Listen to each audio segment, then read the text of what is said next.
My name is Beverly Antunes. I am the creator of the website PTSD-depression.com and the Facebook page Survival Guide to PTSD and Depression. I would like to talk to you about something that I watched recently this week, the presidential debates in Las Vegas. It seems that Rick Santorum mentioned the fact that we were in World War III, and I never heard that President Obama or any of the national security had told us that we were in World War III. So I was rather alarmed and rather panicked. I do a lot of research, and I know the research on World War II and World War I and the Vietnam War and what goes on with that, since I lived through the Vietnam War and my father lived through World War II. So I'm familiar with war only from those standpoints. But I can visualize what might happen since we've already gone through San Bernardino and school closings in California, which many of the parents felt were justified, but New York City didn't think so. They would rather be safe than sorry and make sure that the kids go to school. So that's on their heads. But having been through 9/11 and the World Trade Center attacks, number 1 and number 2, and working in New York, I am familiar with what panic and threat looks like. So it's rather alarming to me that I had no idea we were in World War III.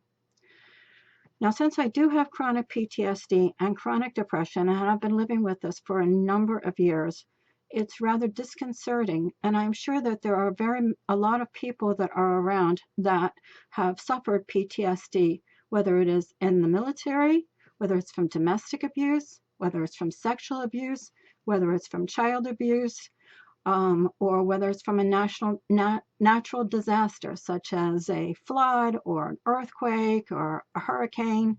They all can be traumatic. Any traumatic aspect to an issue is PTSD.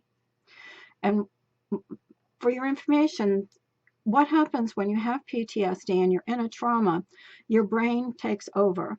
It's automatic. It signals your automatic nerve system.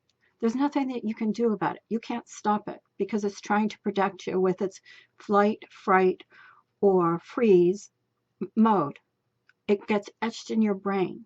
You cannot stop it. You're on automatic pilot when it happens to you.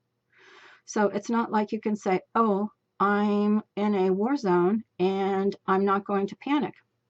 Your brain isn't going to buy that. It's going to happen automatically. So when our politicians are out there yelling fire to us, those of us who have suffered from panic or depression or PTSD, it's unfair because automatically we are alarmed. What do we have to watch for the next time when we go to a shopping center or go to our workplace? Is it going to be another 9/11? Because I was there when 9/11 happened. I was quite a number of blocks away, but I was there. And I was there during the first attack as well on the World Trade Center. So I know what it's like. You panic. And it's unfair of politicians not for them to panic us when it really isn't an imminent threat. To yell that it's going to be World War III and not have it be declared so that we are all prepared is rather alarming. And for them to throw that out casually, as many of the candidates did, and I won't name names, that we're in World War III and it's a threat and it's this and it's that, is very unfair to the rest of us who are suffering. We try best to go on with our lives, as I have, and I'm sure many of the rest of you have. It's very difficult. It's very painful. We suffer a lot. But if you want to go to my website, you can see that I have come up with some ideas that have saved my life. Otherwise, I probably would be dead. So I want to thank you for this time. I felt that it was an alert that should be known to people who have PTSD or depression or any type of mental illness that might feel that, oh, my goodness, what are our leaders trying to tell us, and that we're not really getting it clear.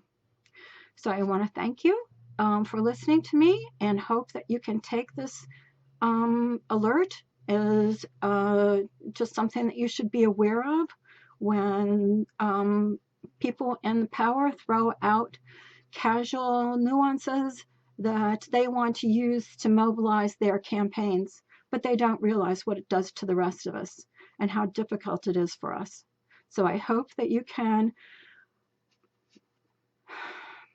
take a deep breath and hold on and deal with the current situation that's going on right now.